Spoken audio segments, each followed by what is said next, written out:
برادران اسلام، قرآن و حدیث میں پردہ اور حجاب کی سخت تاکید کی گئی ہے، خصوصاً قرآن مجید میں سورہ احزاب اور سورہ نور اس کی مختلف آیتوں میں حجاب اور پردے سے متعلق آیتیں ہیں، جیسا کہ ارشاد ہے وَإِذَا سَأَلْتُمُوهُنَّ مَتَاعًا فَاسْأَلُوهُنَّ مِنْ وَرَاءِ حِجَابٍ اور وَقَرْنَ فِي بُيُوتِكُنَّ وَلَا تَبَرَّجْنَ تَبَرُّجَ الْجَاهِلِيَّةِ الْأُولَىٰ۔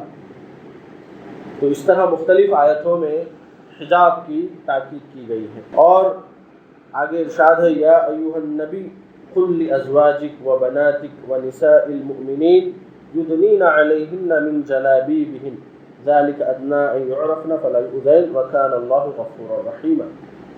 اے نبی، آپ اپنی بیویوں اور اپنی صاحبزادیوں اور مسلمانوں کی عورتوں سے فرما دیجئے کہ وہ پردہ کیا کریں، یہ اس وجہ سے کہ وہ پہچان لی جائیں اور ان کو تکلیف نہ دی جائے، اور اللہ رب العالمین بڑا بخشنے والا، رحم فرمانے والا ہے۔ صحابیات ایک مثالی نمونہ تھے کہ وہ کس قدر پردہ کیا کرتی تھی۔ حضرت عائشہ رضی اللہ عنہا فرماتی ہیں کہ جب یہ آیت نازل ہوئی تو میں نے دیکھا کہ جو انصار کی خواتین تھیں وہ گھروں سے کالی چادریں اوڑھ کر نکلا کرتی تھی، دور سے دیکھنے پر ایسا لگتا تھا گویا کہ ان کے سروں پر کوے بیٹھے ہوئے ہیں، وہ کالے کپڑے اوڑھ کر نکلا کرتی تھی کہ پہچان ہی نہ جائیں۔ خوش ہو کر حضرت عائشہ رضی اللہ عنہا نے انصار کی خواتین کا تذکرہ فرمایا۔ آپ دیکھیں گے کہ صحابیات جیسے ہی یہ آیت نازل ہوئی وَقَرْنَ فِي بُيُوتِكُنَّ، کہ پہلی چیز تو یہ ان کو حکم دیا جا رہا ہے کہ اپنے گھروں ہی میں رہو، قرار سے رہو، کیونکہ گھر کیا ہے ان کے لیے پردے کا مقام ہے، جو چار دیواری ہے ان کے لیے پردہ ہے۔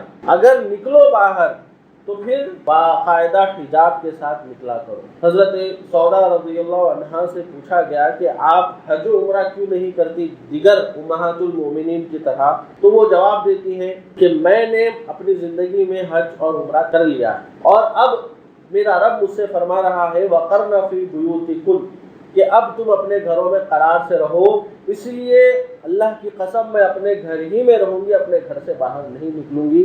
تو راوی حدیث کہتے ہیں کہ وہ کبھی گھر کے باہر نہیں دیکھی گئی، ان کا جنازہ ہی گھر سے باہر نکلا۔ تو اس طرح کی بہترین مثالیں ہم دیکھتے ہیں۔ حضرت فاطمہ رضی اللہ عنہا ہیں، ان کے بارے میں آتا ہے کہ وہ مرنے سے پہلے یہ وصیت کر رہی ہے کہ جب میں مر جاؤں اور میرا جنازہ جب نکلے تو رات میں نکلے، کیونکہ میرے جنازے پر کسی غیر کی نظر نہ پڑے۔ تو اس قدر وہ پردوں کا اہتمام کیا کرتی تھی۔ تو صحابیات کا دیکھیں آپ کہ کس طرح کی ان کی مثالیں ہیں۔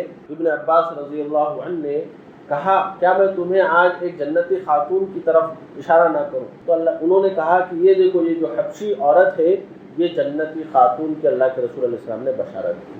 ہوا یہ تھا کہ یہ جب نبی صلی اللہ علیہ وسلم کے پاس آئی اور آ کر کہا اللہ کے رسول مرگی کا دورہ پڑتا ہے، سطر میرا کھل جاتا ہے، آپ دعا کریں یہ مرض مجھ سے چلا جائے۔ تو آپ صلی اللہ علیہ وسلم نے کہا اگر تو چاہے تیرے لیے میں دعا کروں، اگر تو چاہے تو صبر کرے اور تیرے لیے میں جنت کی بشارت دیتا ہوں۔ تو وہ کہتی ہے اللہ کے رسول میں صبر کر لوں گی۔ کتنا بڑا سودا انہوں نے کیا، دیکھیے، مرض کے مقابلے میں جنت، زندگی بھر وہ مرض میں رہیں گی لیکن اس کے صبر کریں گی تو اللہ کے رسول علیہ السلام نے ان کو جنت کی بشارت دی، اور کہہ رہی ہے اللہ کے رسول میں صبر کر لوں گی مگر اتنی دعا کر دیجئے کہ میں جو پردے کے ساتھ ہوتی ہوں میرا پردہ نہ کھلنے پائے۔ تو اللہ کے رسول علیہ السلام نے ان کے حق میں وہ دعا فرما دی۔ تو دیکھیے کہ اس حالت میں بھی، اپنے مرض کی حالت میں بھی انہوں نے دعا مانگی۔ کس کے لیے دعا مانگی؟ کہ اللہ کے رسول میرے لیے دعا کرے کہ میرا پردہ کھل نہ جائے، یہ دعا فرما دیجیے۔ تو انہوں نے یہ دعا فرما لی۔ تو مرض کی حالت میں بھی ان کو پردے کا اتنا خیال تھا اور وہ اس کے لیے دعا کروائی۔ صحابیات دیکھیے، حضرت عائشہ رضی اللہ عنہا فرماتی ہے حالت احرام میں خواتین کو چہرہ ڈھانکنے کی اجازت نہیں ہے، لیکن وہ کہتی ہیں کہ جب ہم حالت احرام میں ہوتے، جب غیر محرم ہمارے سامنے سے گزرتے تو ہم خواتین کیا کرتی، اپنے چہرے پر پردہ ڈال لیتی، اس احتیاط کے ساتھ کہ وہ چہرے کو مس نہ کرے، دور سے چہرے پر ڈال لیا کرتی تھی، اور جب وہ گزر جاتے تو ہم چہرے کا پردہ اٹھا لیا کرتے تھے۔ ان کی حیا اس قدر زیادہ تھی اور پردے کا اہتمام اس قدر زیادہ تھا کہ وہ دور سے چہرے پر پردہ ڈال لیتی تھی، اور اس حالت میں بھی جبکہ شدید مشقت ہوتی ہے ایسی حالت میں بھی وہ پردہ کیا کرتی تھی۔ اب دیکھیے حضرت عائشہ رضی اللہ عنہا ہی کا واقعہ ہے، وہ فرماتی ہیں اللہ کے رسول پہلے انتقال کیے، ان کے گھر میں دفن ہوئے، اور اس کے بعد ان کے والد ابو بکر رضی اللہ عنہ انتقال کر گئے، ان کے گھر میں دفن ہوئے۔ وہ کہتی ہیں کہ میں بلا جھجک جو ہے بغیر اوڑھنے کے اپنے گھر میں رہا کرتی تھی، لیکن جب عمر رضی اللہ عنہ فوت ہوئے اور اسی جگہ پر آ کر میرے گھر میں دفن ہوئے تو پھر میں اوڑھنی کے ساتھ پوری احتیاط کے ساتھ ان سے حیا کرتے ہوئے گھر میں رہا کرتی تھی۔ تو اوڑھنی کا اہتمام وہ کیا کرتی تھی، کس سے؟ حالانکہ وہ مر چکے ہیں حضرت عمر، اس کے باوجود بھی حیا کر رہی ہیں، اپنے گھر میں اوڑھنی کے ساتھ جو ہے بیٹھ رہی ہیں۔ تو یہ ان کا اس قدر حیا ان کے اندر زیادہ سے زیادہ تھی، وہ مثالی نمونہ تھی خواتین اسلام کے لیے کہ اس قدر ان کو حیا والی ہونی چاہیے، اس قدر پردے کا اہتمام کرنا چاہیے۔ اس طرح کی بے شمار جو ہے مثالیں ہمیں دیکھنے کو ملتی ہیں، لیکن آج ہم دیکھتے ہیں کہ پردے کے نام پر کیا کچھ ہو رہا ہے۔ اتنا زیادہ پردے کا اہتمام نہیں ہو رہا ہے جتنا کہ ہونا چاہیے۔ آج پردے کے نام پر فیشن ہو گیا ہے، پردے اس قدر جو ہے رنگیلے بھڑکیلے ہو گئے ہیں، اس قدر بہترین جو ہے نظر آ رہے ہیں کہ عام ڈریس سے زیادہ وہ جو ہے جو لبھانے والا اٹریکٹیو بن گیا ہے۔ کیا یہ پردہ ہے؟ پردہ کیا کس لیے جاتا ہے؟ تاکہ اپنی جسم اور اپنی زینت جو ان کے کپڑے یا زیورات ہیں ان کو چھپانے کے لیے پردہ کیا جاتا ہے۔ اگر ہم پردے کو ہی زینت کا جو ہے بنا لیں تو پھر کیا ہوا؟ پردے کا مطلب ہی باقی نہیں رہے۔ بعض اس طرح کے پردے کرتے ہیں کہ صرف گھٹنوں تک پردہ رہتا ہے، اس کے نیچے پردہ نہیں رہتا، بلکہ پردہ تو یہ ہے کہ پورا قدم جو ہے چھپانا چاہیے، ہاتھ، چہرہ اور قدم، یہ تمام چیزیں چھپنے کا نام پردہ ہے۔ صرف گھٹنوں تک پردہ، اس کے نیچے کھلا رہے، یہ ایڈوانس پردہ یہ نہیں۔ پردہ جو ہے باریک کپڑے کا نہ ہو کہ اندر کی چیزیں نظر آئے، موٹے کپڑے کا کوئی چیز نظر نہیں آنا۔ پردہ جو ہے وہ اس قدر تنگ نہیں ہونا چاہیے کہ اعضاء جو ہے ابھر کر جو ہے نظر آنے لگے، نہیں، بلکہ اتنا ڈھیلا ہونا چاہیے کہ نین و نقش نظر نہ آنے پائے، چست نہیں ہونا چاہیے۔ تو پردے کا جو مطلب معنی ہے اس کا اہتمام کرتے ہوئے پردہ کرنا چاہیے۔ اللہ کے رسول علیہ السلام نے فرمایا کہ جب تم عیدگاہ کو جانے لگو تو جاؤ، اگر تم حیض ہی میں کیوں نہ ہو، تمہاری عورتیں اور تمہاری نوجوان لڑکیاں ضرور جایا کریں۔ تو کہتی ہیں اللہ کے رسول ہمارے پاس پردہ نہیں ہے، یعنی کہ وہ جو ہوتی ہے چادر وہ نہیں ہے، تو ہم کیسے جائیں؟ تو اللہ کے رسول نے فرمایا چاہیے کہ تمہاری جس کے پاس چادر ہے وہ اپنی چادر میں اس کو اڑھا کر اپنے ساتھ لے جائے۔ تو اللہ کے رسول صلی اللہ علیہ وسلم باہر جانے کے لیے اگر کہتے تو اس قدر وہ خواتین پردے کا اہتمام کرتے ہوئے باہر نکلتی عیدگاہ کو جانے کے لیے۔ تو چادر کے بغیر پورا جسم جس سے ڈھک جاتا ہو ایسی چادر، ایسا پردے کے بغیر باہر نہیں جایا کرتی تھی۔ تو یاد رکھیں کہ جو بے پردگی اختیار کرتی ہیں اس کی کافی تباہ کاریاں ہوتی ہیں۔ بے پردگی اللہ اور رسول صلی اللہ علیہ وسلم کی نافرمانی ہے، بے پردگی ہلاکت خیز گناہ کبیرہ ہے، بے پردگی اللہ عز و جل کی رحمت سے دوری اور لعنت کا سبب ہے، بے پردگی جہنم میں لے جانے والا کام ہے، بے پردگی بروز قیامت اندھیرے کا باعث ہے، بے پردگی نفاق کی علامت ہے، بے پردگی ایک برا کام ہے جو اللہ کو پسند نہیں، بے پردگی معاشرے میں فحاشی کے پھیلاؤ کا ذریعہ ہے، بے پردگی رسوائی کا باعث بنتی ہے، بے پردگی شیطانی کام ہے، بے پردگی غیر مسلمانوں کی سازش ہے، بے پردگی زمانے جاہلیت کی یاد تازہ کرتی ہے، بے پردگی فطرت کے برعکس ہے، بے پردگی میں انسانی تہذیب کی تذلیل و تنزلی ہے، بے پردگی بے شمار برائیوں کی اصل ہے، بے پردگی حیا و غیرت کے خاتمے کا سبب ہے، بے پردگی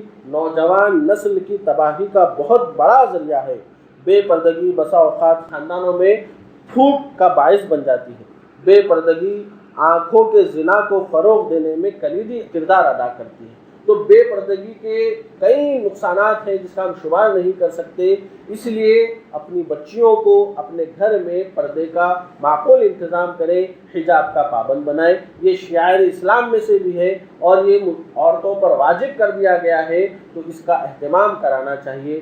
اور جو خواتین کے پردے کا اہتمام کرتی ہیں وہ عبادت میں شمار ہوگا، جتنی دیر ان کے اوپر پردہ رہے گا وہ عبادت میں شمار ہوگا۔ عبادت سمجھ کر اور اپنا وقار سمجھ کر اور حیا سمجھ کر پردہ ضرور کرنا چاہیے۔ بعض ایسے بھی ہیں جو پردہ کرتی ہیں مگر اس طرح نہیں کرتی جیسا کہ اس کا حق ہے، باہر نکلتے وقت پردہ کر کے جاتی ہیں اور جب دکان میں جا کر بیٹھتی ہیں تو دکاندار کے سامنے اپنا پردہ اٹھا کر بیٹھتی ہیں، مجھے یہ چاہیے وہ چاہیے بولنے کے لیے پردہ کر کے جاتی ہیں، اور جو ہے اپنے ہاتھ دوسروں کے ہاتھ میں دیتی ہے کہ ہمیں مہندی لگائے، ہمیں چوڑیاں پہنا وغیرہ۔ تو یہ پردہ کہاں ہوا؟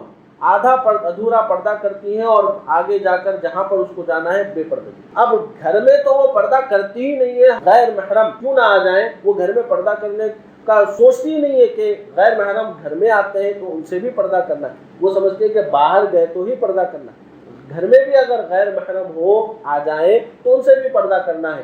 تو پردہ کس سے کرنا ہے، کیسے کرنا ہے، یہ تعلیم دینا ضروری ہے، یہ تعلیم حاصل کرنا ضروری ہے، ورنہ کیا ہوگا کہ اس کو غیر ضروری سمجھ کر پوچھ کے پھینک دیا جائے اور سمجھا یہ جاتا ہے کہ یہ ترقی میں رکاوٹ ہے، اس لیے یہ نہ کیا جائے۔ نعوذ باللہ، مسلمان اتنا زیادہ کھلا ذہن کا اپنے آپ کو کہہ رہا ہے، لیکن اللہ رب العالمین کہتا ہے کہ یہ اس لیے دیا جا رہا ہے کہ ان لوگوں کو تکلیف نہ پہنچے۔ شیطان جو ہے جھانکتا رہتا ہے، تلاشتا رہتا ہے اور اس کی زیب و زینت کو اور مزین کر کے بتاتا ہے شیطانی انسانوں کو، تو وہ گناہ میں پڑتے ہیں اور اس کو تکلیف پہنچاتے رہتے ہیں۔ تو اس طرح کی نگاہوں سے بچانے کے لیے پردے کا کہا گیا ہے۔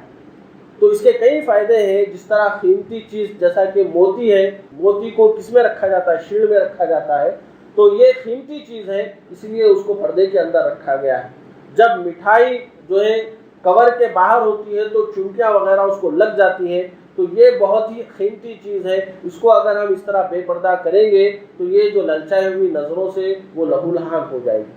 تو پردہ بہرحال بہت قیمتی چیز ہے، نظر وغیرہ لگ جا سکتی ہے، شیطانی نظر لگ جا سکتی ہے، پھر وہ بہت زیادہ امراض میں مبتلا ہو سکتی ہے۔ تو ان کا بھی فائدہ ہے اور آدمی کا فائدہ ہے کہ اس کا دل جو ہے پاکیزہ رہنے کے لیے پردہ انتہائی ضروری ہے۔ ہم دعا کرتے ہیں کہ رب العالمین ہمیں اسلام پر کما حق و عمل پیرا رہنے کی توفیق عنایت فرمائے، ہماری عورتوں کو شریعت کا اور پردے کا پابند بنائے، جب تک رکھے اسلام پر قائم رکھے، ایمان کی حالت میں خاتمہ فرمائے، آمین۔